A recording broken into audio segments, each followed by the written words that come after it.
সম্মানিত উপদেষ্টা মহোদয়, আপনি জানেন যে হচ্ছে যে আপনার এই বয়সে এরকম একটা দায়িত্ব আপনার কাছে এসে পড়েছে, যেটার জন্য আমরা যাচ্ছিলাম। আমরা চাইছি যে সব বয়সের অন্তর্ভুক্তি থাকুক একটি ব্যবস্থায়। সেই জায়গাটায় এসে আপনি বলবেন যে এই যে শপথ নেওয়ার পরে এই যে দায়িত্ব পেলেন আনুষ্ঠানিকভাবে, আপনি কিভাবে সেই দায়িত্ব পালন করতে পারবেন বলে আপনার মনে হয়? সেখানে প্রশাসনের আমাদের অবস্থা জানেন, এবং এখানে বয়স কোনো বাধা হয়ে উঠতে পারবে কিনা, রাজনৈতিক বাধা আসবে কিনা? কিন্তু এক ধরনের স্বেচ্ছাচারিতা ছিল, বিভিন্ন ধরনের গুজব ছড়ানো হয়তো সরকারের পক্ষ থেকে অনেক বিষয়গুলো ছিল, এগুলো আপনি কীভাবে অ্যাড্রেস করবেন?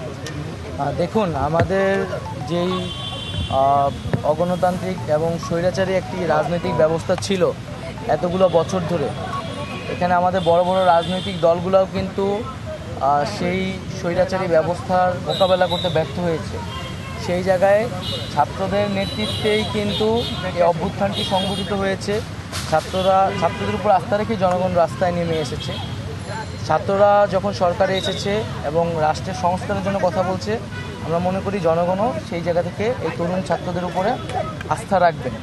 এবং এখানে আমরা অভিজ্ঞ এবং দক্ষ ব্যক্তিদেরকে মনোনীত করেছি আমাদের এই উপদেষ্টা প্যানেলে। একই সাথে আমরা মনে করেছি পুরো বিষয়টিকে পর্যবেক্ষণ এবং তদারকির জন্য ছাত্রদের ভয়েস থাকার জন্য ছাত্রদের জায়গা থেকেও উপদেষ্টা প্রয়োজন।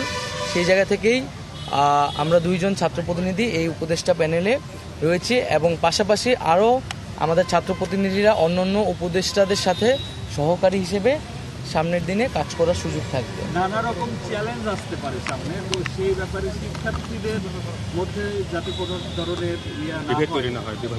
বিভাজন, সেই বিষয়টা ভাবছেন নিশ্চিত করতে পারবেন কিনা? আমরা একটা ঐক্যবদ্ধভাবে একটি গণ অভ্যুত্থানকে নেতৃত্ব দিয়েছি। এখন আমাদের সময় হচ্ছে বাংলাদেশকে আবার নতুন করে গঠন করে গড়ে তোলা। সেই জায়গায় আমাদের ঐক্যবদ্ধ থাকতে হবে, এবং আমরা মনে করি যে ছাত্ররা এবং নাগরিকরা ঐক্যবদ্ধ থাকবে।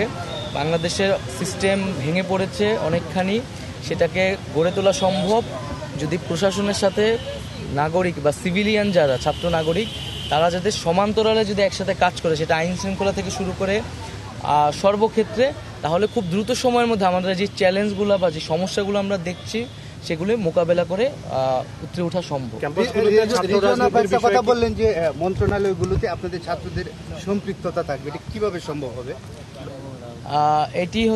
এটার প্রক্রিয়া নিয়ে আমাদের মধ্যে আলোচনা হচ্ছে, কিন্তু আমাদের প্রাথমিকভাবে একটা সিদ্ধান্ত আগেও ছিল যে সহকারী উপদেষ্টা বা এইরকমভাবে কোনো একটা পদায়ন করে যে ছাত্রদের ওই মন্ত্রণালয়ে একটা তদারকির সুযোগ থাকা, বক্তব্যে রাখার সুযোগ থাকা, সেই ব্যবস্থাটি থাকবে আর কি।